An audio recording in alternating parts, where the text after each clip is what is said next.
This is a little introductory video to my channel, Deprogramming the American Mind. I decided to do one. Who knows, maybe nobody will ever see these videos. But this is for people who are just tired of the bullshit. You're tired of being lied to constantly. Did you realize that almost everything you believe, almost everything you think you know, or you've come to accept as true, is just total bullshit? You've been programmed. I've been programmed. We've all been programmed to believe certain things. And because we've been programmed so effectively, starting at a very early age, we are easily manipulated. And manipulated for a number of reasons. And hopefully we'll be able to explore those in future videos.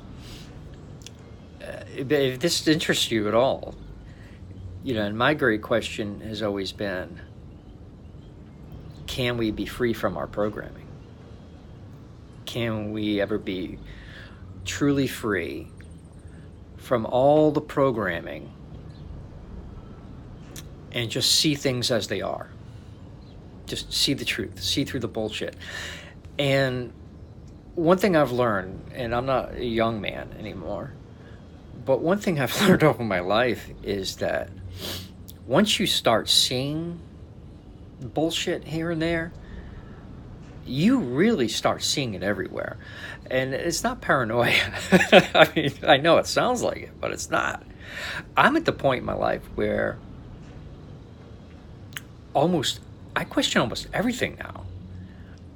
What I mean by that, I mean any official story that's being promoted or pushed by the press or by the government or by any institution, really, because they have an agenda. In their agenda, they are heavily invested in you believing what they say, because then you can be manipulated, because they can get you to do what they want, to support the things they want, to buy into this whole thing that they're selling, because you're sheep. They want to herd you a certain way, so that you got to believe that they're the sheepdogs, and they're going to lead you down a certain path. I mean, they've used this to support war, promote, political ideologies or religious beliefs. These are big ones, to get you to do certain things. In some people now, and there's this trendy thing going on today, where people are saying that this is Great Awakening happening, and people are waking up, and well, I hope that's true. And I think one of the reasons for this, it's been going on for a little while now, but one of the catalysts for waking people up was 9/11. A lot of people were still very much asleep, and then 9/11 happened, and they saw through the bullshit. It's like, wait a minute, we've had false flags, and we've had, and this is documented. I'm not just, I mean, it's out there. Declassified documents from the government, they've admitted it. I mean, the whole Gulf of Tonkin incident, the whole reason we got into Vietnam, and even how we got into the Spanish-American War, it was all bullshit, and it's all declassified now. So don't even try to tell me that those things don't exist, because they've admitted it. Okay, but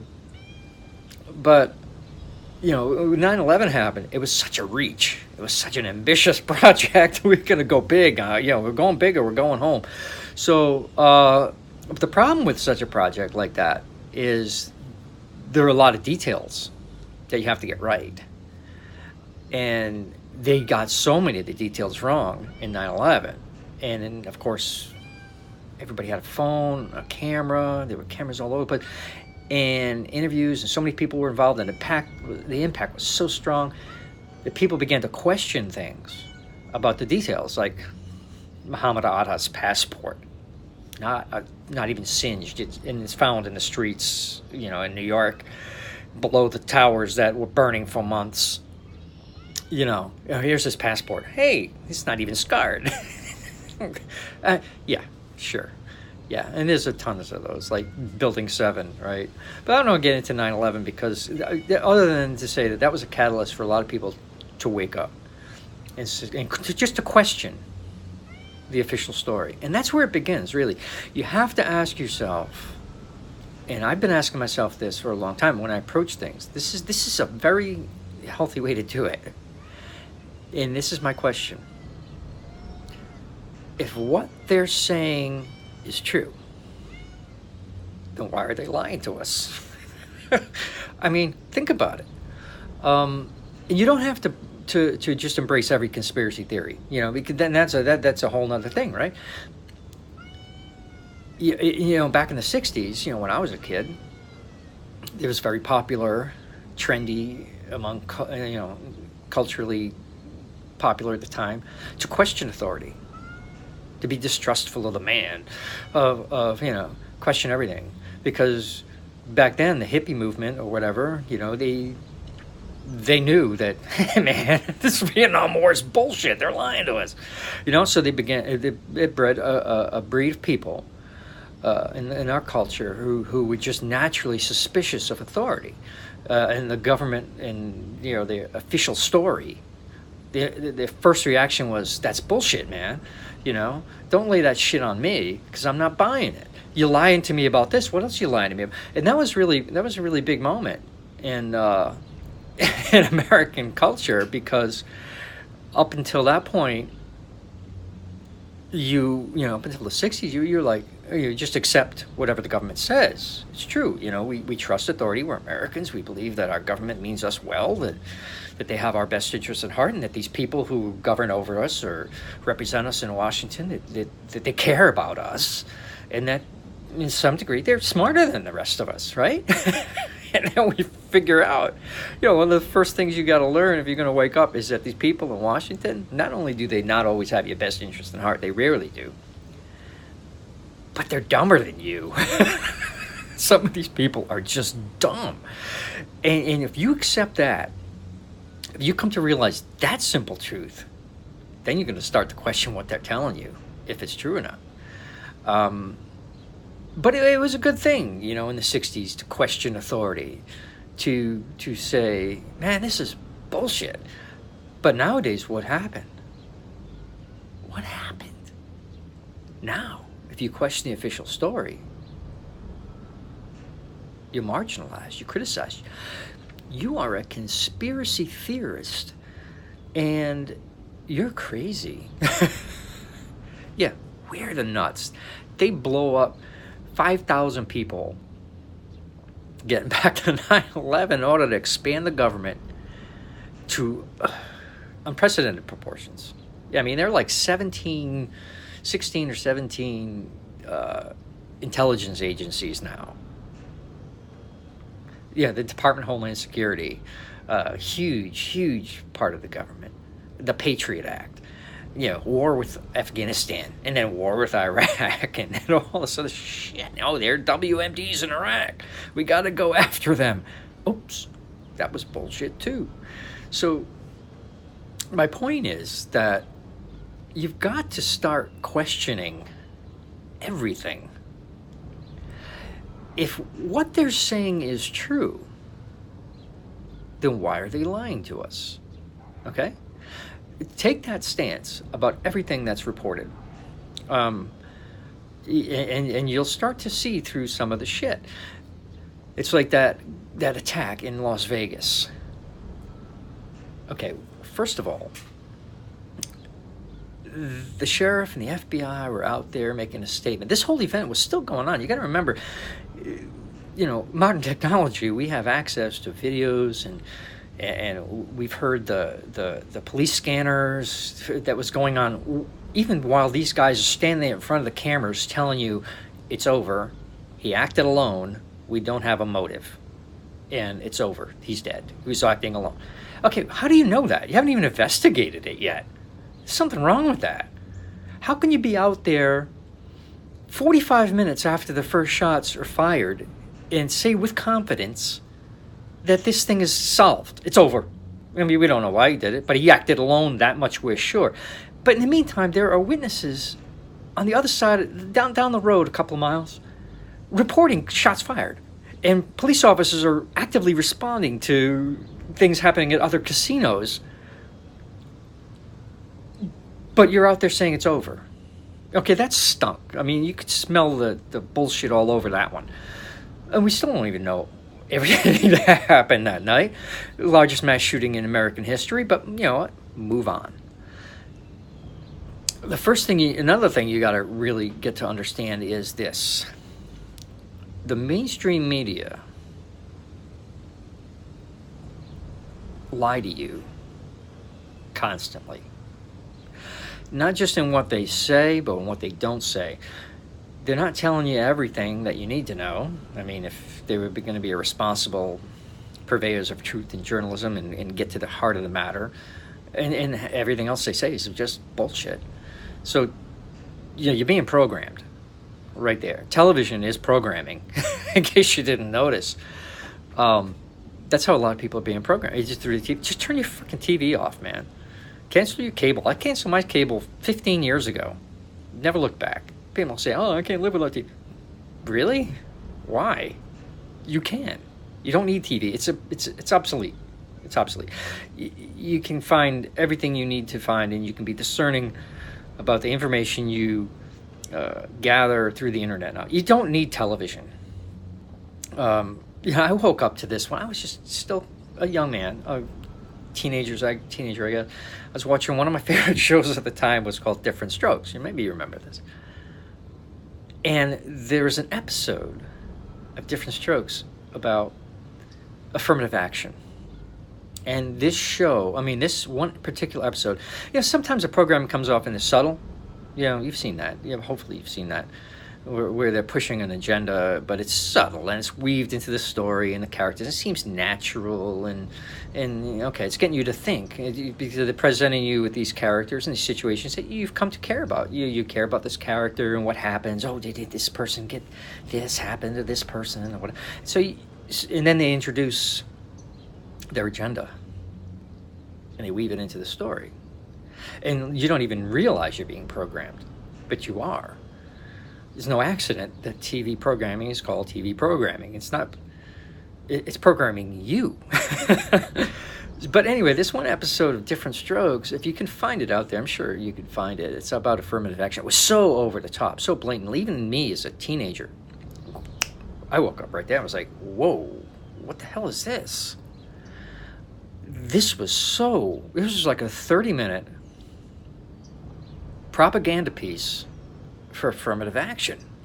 It wasn't even subtle. There was no subtleties at all in that episode. They went over the top. They jumped the shark on that one. But that caused me to wake up and say, whoa, what's going on? And then I started seeing programming and agenda-driven programming all over the place. Because once you wake up, once you start seeing stuff like that, you start seeing it everywhere. Because now they've lost their grip on you. It's like that, it's like the greyhounds. So they're running around the track chasing that little rabbit. What happens if if one of those dogs ever catches that rabbit, he's done. His career's over. You can't race him anymore. Why? Because he knows he knows the rabbit's full of shit. It's not real. Right? So it's the same thing. They keep you chasing this rabbit around the track, around and around and around and around and around. And occasionally somebody will catch up to the rabbit and realize, oh, wait a minute, no, that's bullshit. Well, you can't race them anymore. And just like what happened to me, I can't enjoy TV anymore. Because I have to be very discerning and pick and choose. And even if I like a show, eventually, even if they're very subtle, it creeps in, because Hollywood it only exists to program you to think a certain way. In an entertaining way, they present their agenda and get you to buy it and believe it and act upon it. I mentioned religion before, and this is going to touch some nerves here, because I think Christians are going to hate me, mostly, and I've seen it. I'm a Christian. I believe in Jesus Christ. I believe the Bible, not because I was told to or programmed to. I believe it because I studied it, I've taught it, I used to preach it for a living. I know it's true. I know there's no way this is not of supernatural origin. No freaking way. People say, there are contradictions. Well, no, they're not contradictions of the Bible. Only contradictions in your understanding. There are contradictions in different point of views of the Bible.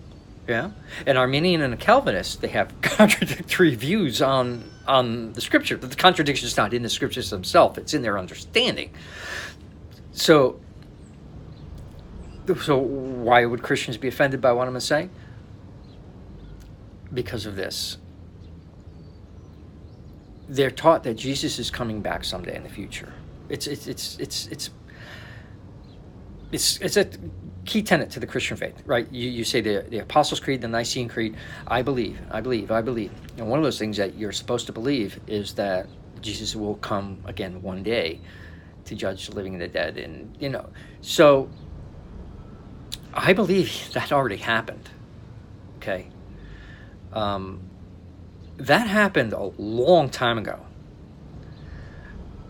And once you see that the Bible actually teaches that, and that it's true, you see everything else. You're going to wake up in a way that you'll never, ever be able to sleep on that again, because you'll see it everywhere. The entire New Testament is built around the expectation of the imminent return of Christ. And they expected it in their lifetimes. As he said, the Olivet Discourse, in Matthew 24, 25, Jesus is talking to his disciples and talking about the second coming. Not just the destruction of Jerusalem. That happened at the same time in history. And the entire book of Revelation, you can forget about it being written in 96 AD, like people say. It wasn't. It was written before the destruction of Jerusalem. It's obvious if you read it. In the first verses, John says these things are going to happen soon. It's the time is at hand. And at the very end, the same thing. It closes the book of Revelation with these things are happening soon. The time is at hand. Get ready for it. That was the whole point of it. But what's to be gained? What's to be gained? And who benefits from keeping Christians in the dark about that? You can be manipulated. Right? Sure you can. We have to support war. Why? Because it says, Jesus says, there's going to be wars and rumors of wars before he comes back. So unless there's a war, it's not going to happen. So, and I've heard this. I actually heard an interview before I saw this. True, I mean, I was young, still quite young. I heard an interview with a dispensationalist who made quite a good living writing books about the second coming of Christ and Revelation and all that stuff. He's completely wrong about everything, but he made a really good living at it. And someone asked him, it was a radio interview about war, and at the time there was turmoil in the Middle East. Like there's always turmoil in the Middle East. This was like in around late 1970s. And in this interview, he was asked, what about what's going on in the Middle East? Should we defend Israel? Should we just go to war? Could this be, something Christians should support? I mean, we're supposed to be peacemakers, right? And he was like, well, I don't support war, but I support war because, Jesus can't come back until there's wars and rumors of wars. So we having rumors of wars now. Let's have the wars. So you can be manipulated. You can be manipulated in two ways. You can be an advocate for